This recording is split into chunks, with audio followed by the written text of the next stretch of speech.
So iOS 26 has been out for almost a month now to the public. I have been using the developer beta since the beginning. Like at the very beginning, I went through all the crashes, the bugs, everything like that. I've been through it. All right, you feel me? I've been through it, and it has just been one hell of an experience. But I can't say there are a lot of features in iOS 26 that I personally enjoy. Of course, you got iPad OS, Mac OS, all this other stuff, but we're talking about iOS today in this video, and we're gonna go over that. So of course, if you guys have not tried out the public beta, you can be able to do so just by enrolling into the public beta and just, you know, being able to try out the new iOS 26 features.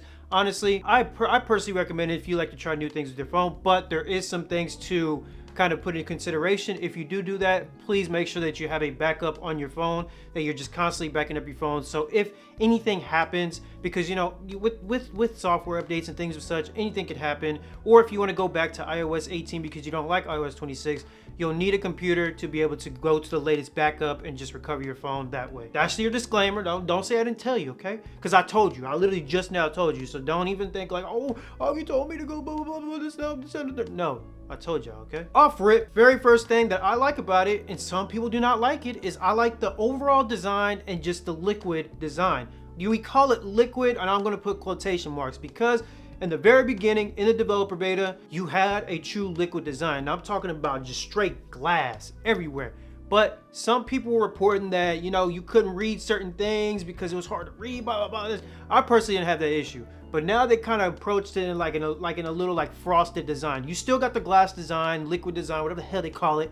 You still have that throughout the phone, but some of the stuff like opening like the little app folders, that's kind of frosted a little bit, just things like that. I think if they add like some sort of like transparency in the settings to give you more like a liquid glass or you know, frosted glass, whatever glass that you want to rock with, I personally like the like kind of like the frosted glass. It just feels better. And also I just think having just like spurts of the liquid design throughout the phone, I think just gives it a really good touch. For example, whenever you do like magnification over text or something like that, I think that is pretty dope. One thing that I absolutely love about the overall feel and design is the home screen. The home screen is super dope because I just think having that 3D spatial scene just adds more character to your phone, and that's all that matters whenever you're on the phone. Like whenever people see your phone screen, your home screen and stuff like that, they want to see like how, okay, what's he got on there? Like, does he care about his dog, care about his family, this, that?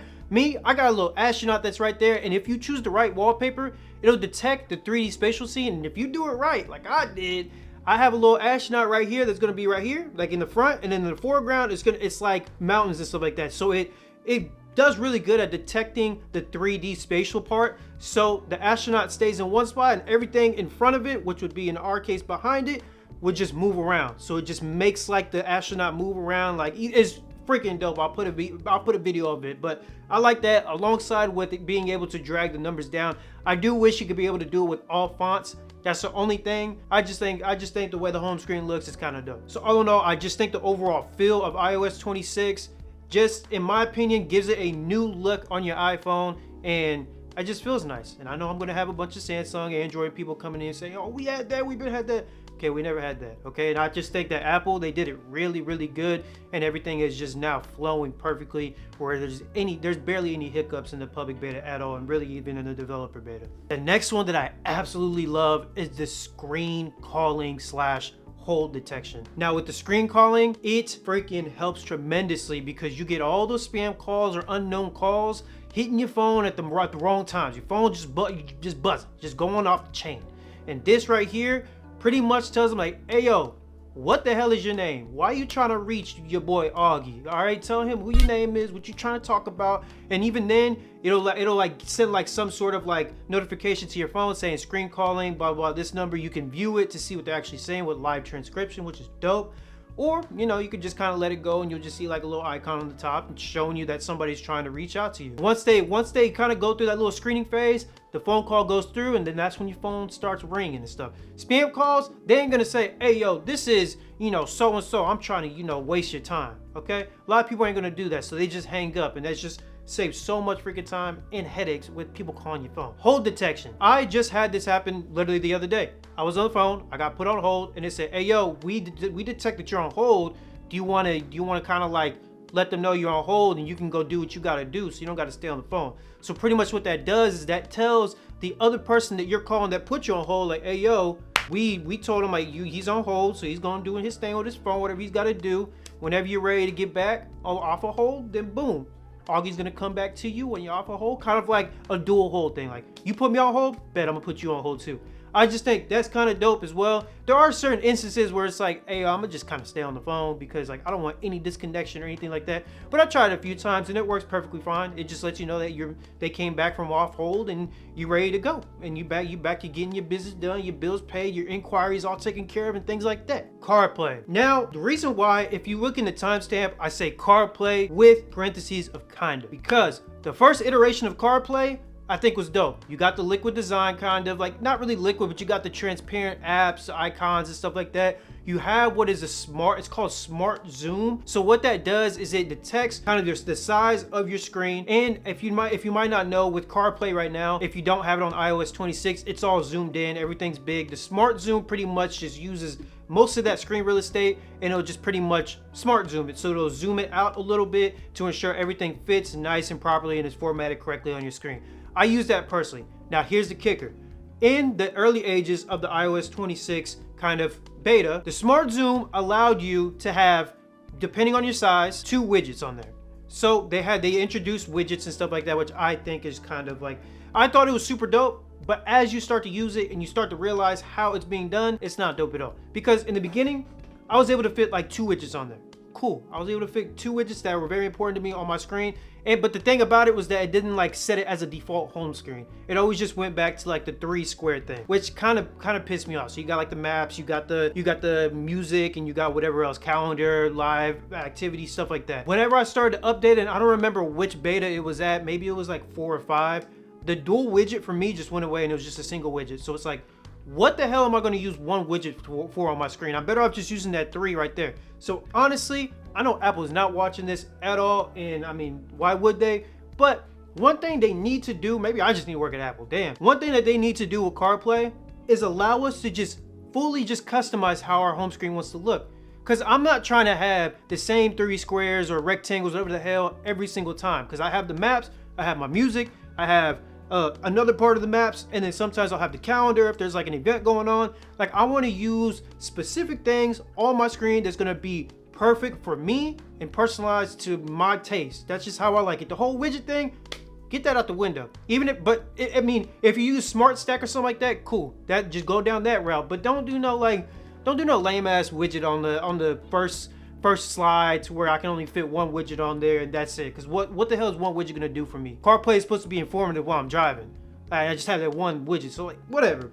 Off of that, they allowed you to pretty much have like a new design and things like that. Apple Music is redesigned as well, which is kind of dope. So you can be able to have like a more, selection of how to select your music while you're driving. And supposedly in the future, here soon, they're going to allow you to AirPlay videos to your CarPlay while it's in park.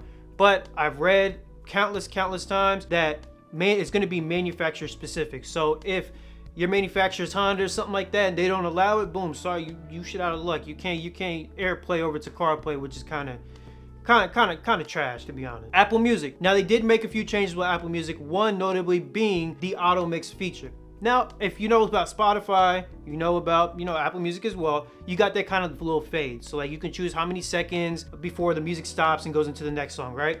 This one, the auto mix, I'm gonna say smartly with quotation because I'm always say that with Apple, like, let's be honest. It smartly detects when to stop the song and fade into the next song. So there are times where the song will stop probably about even like 30 seconds before it ends, right? But what it'll do is it'll go into the next song, and if there's like an intro in that next song, it's skipping that and going straight into it. And I think honestly, it does a really good job at mixing that. In the early stages, it was kind of trash, not gonna lie to you, but now it's seamless. I didn't like it at first, but when I was playing pickleball the other day, or when I'm driving in the car and I don't care about my playlist and I just want music to be playing, almost like a DJ type scene, it just fades right in there. You don't got to worry about any like intros, anything like that. All the music just fade in nice and perfectly, which I think is super dope. You'll see like a little auto mix thing right there, and it'll say like, hey yo, like auto mix and auto mix and auto mix, it'll go into the next song. So I think that's freaking dope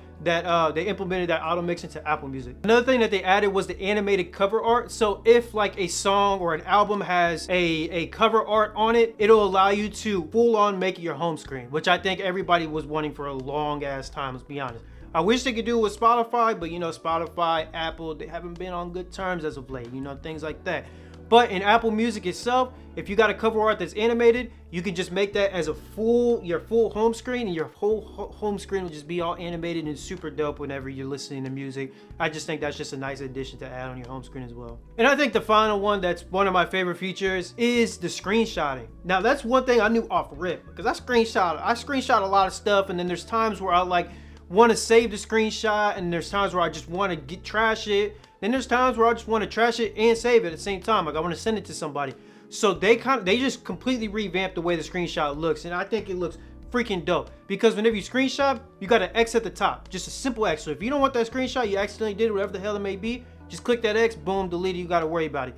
But say you want to screenshot something, you don't want it in your camera roll, your photos, but you want to send it to somebody, you can screenshot it, click the check mark, you'll get options right there, and it'll say copy and delete. You click copy and delete, boom, it'll copy it, you paste it into whatever messaging system that you want to paste it in, and then boom, you know, it doesn't save to your photos, but you're able to copy it, and I think that is super dope. Also, whenever you screenshot certain things, you can be able to like circle, so you can use the little Apple Intelligence to be able to identify images or ask ChatGPT about certain things. So I just think the screenshotting is one of like the coolest things that they updated in this iOS 26 thing. I don't see a lot of people talking about it like as much excitement that I got. I got like excitement. I like things that are nice, quick. So you can be able to like do various things, like ask ChatGPT for certain things on that screenshot, or circle a few things, copy and delete, save the photos, just a bunch of other things that you can do with screenshot. I just think that it's dope that they finally updated that to make it more intuitive and very easy